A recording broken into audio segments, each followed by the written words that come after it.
Good morning students. आज हम आपसे जंतुओं में सम्मिति पर चर्चा करेंगे।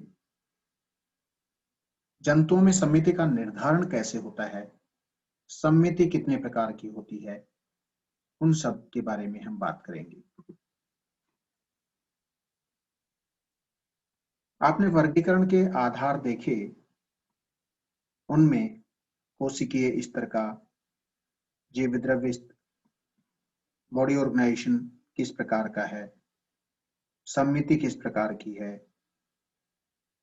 देह गुहा किस प्रकार की है, भ्रूणीय आधार पर वो किस तरह का है, नोटोकोड है या नहीं है, ये सब आधार थे।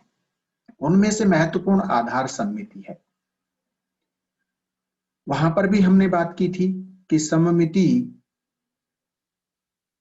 किसी जंतु के सम्मिति का निर्धारण हम उस जंतु के आकार और उस पर उपस्थित संरचनाओं के आधार पर करते हैं। उसका आकार कैसा है, उस पर कौन कौन सी संरचनाएं उपस्थित हैं और वो संरचनाएं किस तरह से व्यवस्थित हैं, वो उस जंतु की सम्मिति का निर्धारण करती है। हम यहां बात करते हैं कि जंतुओं में 5 प्रकार की सम्मिति देखी जा सकती है।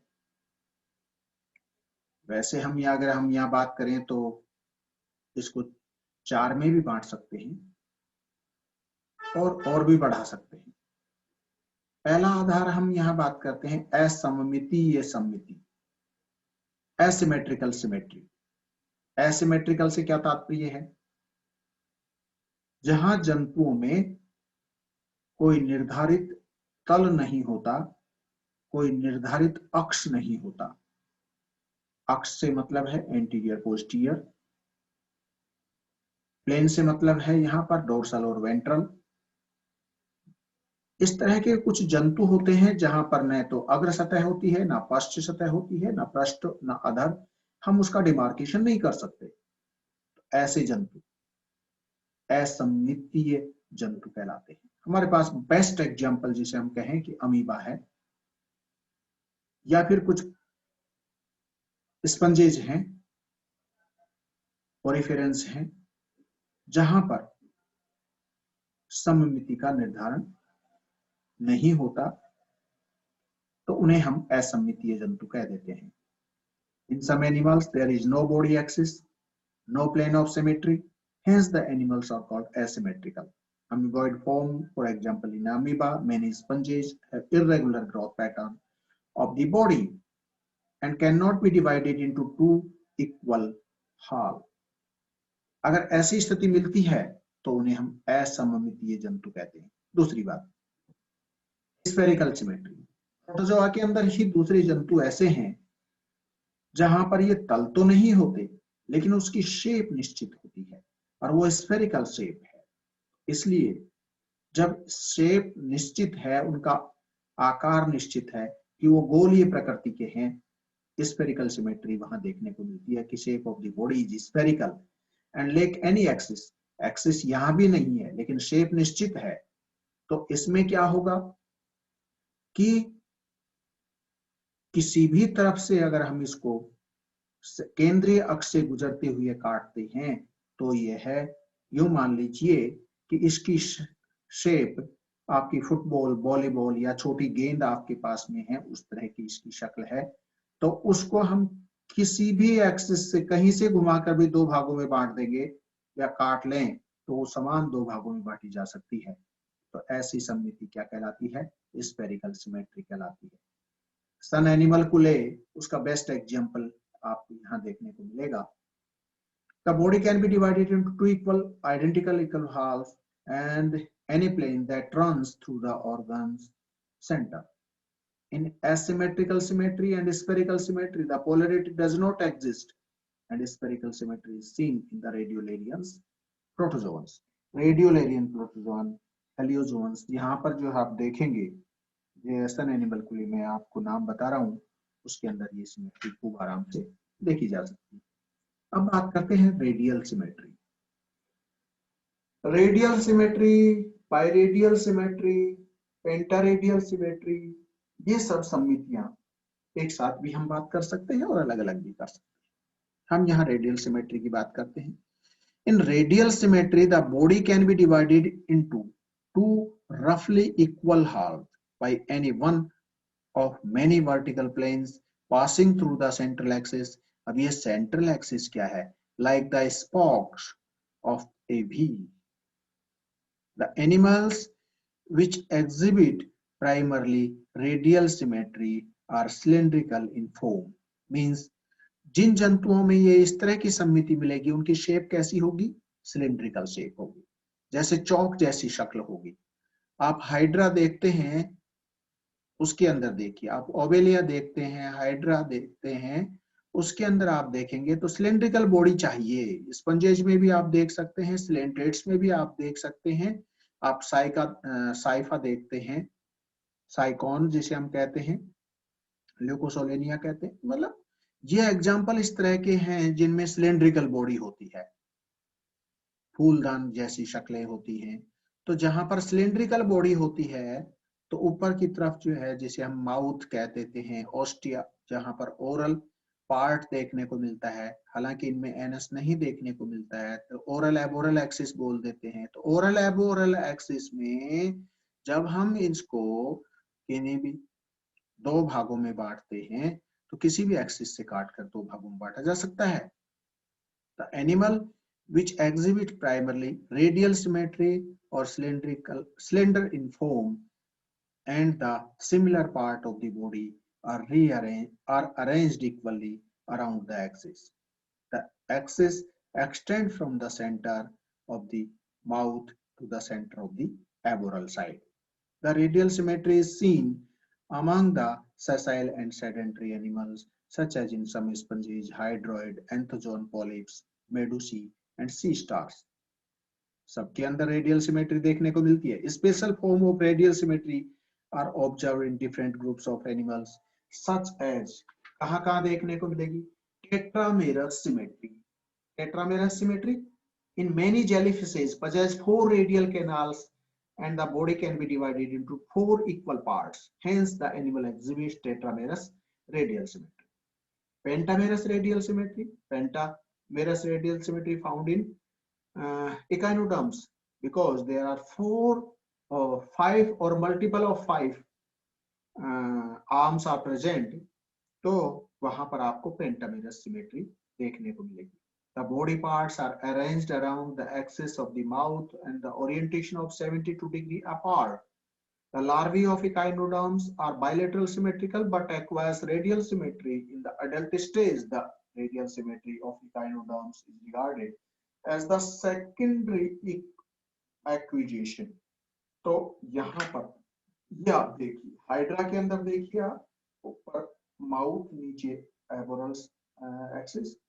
ये यहाँ आपको, जहां पर ऑरेलिया की बात कर रहे हैं, टेट्रामेरस सिमेट्री की बात जेलीफिश के अंदर देखिए आप, और यहाँ पर ऑक्टामेरस रेडियल सिमेट्री की बात करते हैं तो ऑक्टोनेरियन पॉलिप की बात कर लीजिए आप। यहाँ ये सब चीजें देखते हैं तो इनमें एक में किसी भी एक्स में काट देंगे 2 बराबर भागों में, उसको 4 भागों में बांटा जा सकता है, इसको 8 भागों में बांटा जा सकता है। हेक्सामेरस सिमेट्री और ऑक्टामेरस सिमेट्री।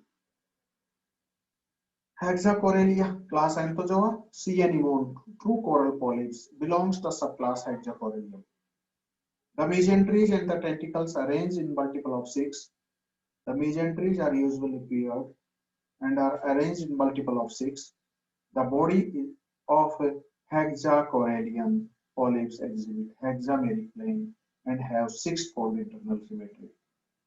तो इसी तरह से 8 octocorallian polyps subclass Octocorallia show the octameric radial symmetry and contain 8 hollow marginal tentacles and 8 mesenteries, and the polyp can be divided into 8 equal parts. ये सब बातें आपको यहाँ देखने को मिल रही है कि भाई कितने पार्ट वहां देखने को मिलते हैं। The animal with radial symmetry does not have anterior and posterior side or the dorsal and ventral surface. They have a mouth bearing oral side and the side away from the mouth is called aboral side. तो हम कहते हैं oral aboral axis में अगर हम इनको काटते हैं तो 2 बराबर भागों में बढ़ जाए, 4 भागों में बढ़ जाए, 5 भागों में बढ़ जाए, 6 भागों में बढ़ जाए और 8 भागों में बढ़ जाए, तो उसी तरह की वहां सममिति का वर्णन किया जाता है।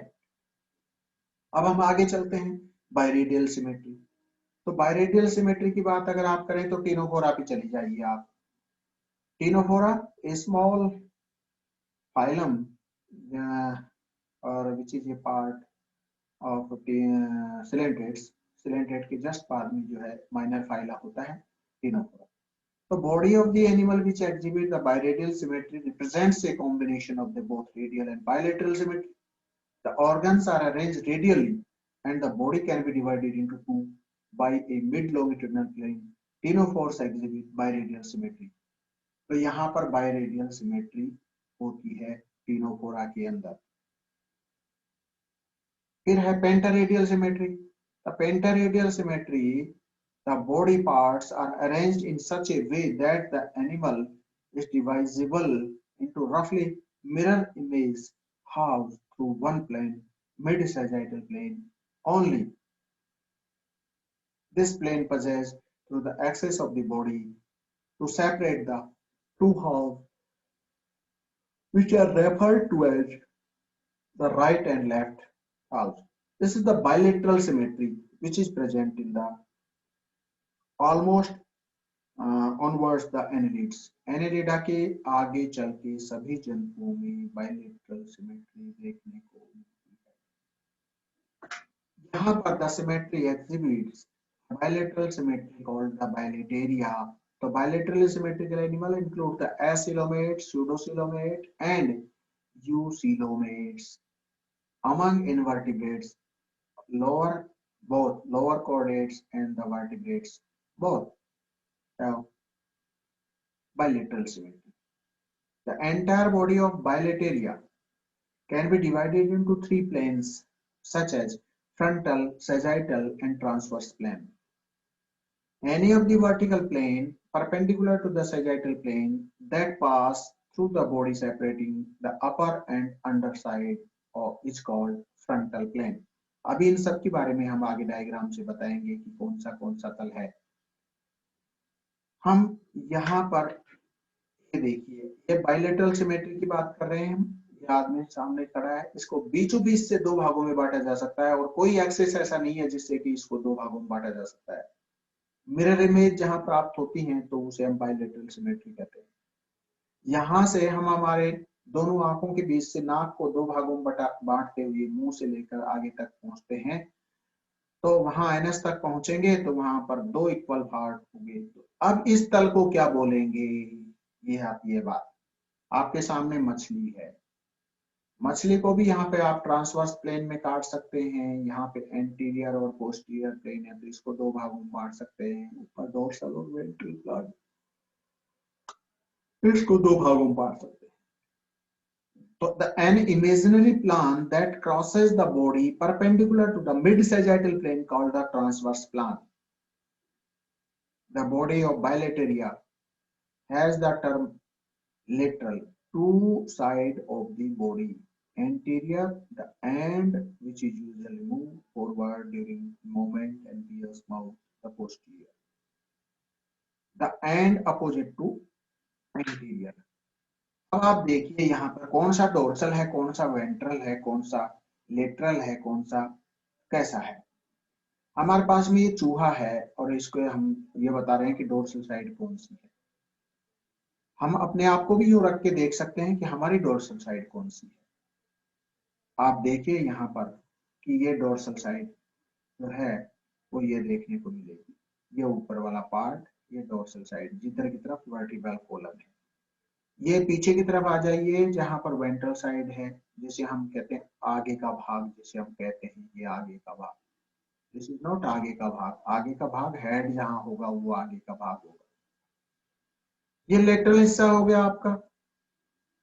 यहाँ पर ये अगर सिर देख रहे हैं तो ये एंटीरियर और पूंछ देख रहे हैं तो पोस्टीरियर पार्ट। ट्रांसवर्स पार्ट अगर करते हैं तो ये ट्रांसवर्स काटें, एंटीरियर पोस्टीरियर एक्सिस में अगर ट्रांसवर्सली हम काटते हैं तो ये ट्रांसवर्स सेक्शन हो गया। अगर हम फ्रंटल पार्ट की बात करते हैं तो एंटीरियर पोस्टीरियर में डोर्सल और वेंट्रल पार्ट को अलग करते हैं तो ये फ्रंटल पार्ट हो गया। और अगर इसको एंटीरियर पोस्टीरियर एक्सिस में काटते हैं तो ऐसी स्थिति में दोनों लेटरल पार्ट अगर अलग होते हैं तो उसे हम सैजाइटल प्लेन कहते हैं। तो ये आपके लिए एक अच्छी जानकारी हो सकती है। आप अगर इसे ध्यान से पढ़ेंगे तो आपको ये समझ में आएगी बात। क्या सिमेट्री के क्या फायदे हैं, एडवांटेजेस क्या क्या हैं? इससे हमें ये पता लग जाता है कि सिर किधर था, पूंछ किधर थी, सेंस ऑर्गन्स का डेवलपमेंट कैसे हुआ, ये सब बातें हम सिमेट्री के द्वारा पता लगा सकते हैं। तो ज्यादा this is all about the symmetry. I hope आपको अच्छा समझ में आया होगा, और फिर भी समझ में नहीं आया है तो फिर से आप पूछ सकते हैं। ये आज का लेक्चर यहीं खत्म करते हैं।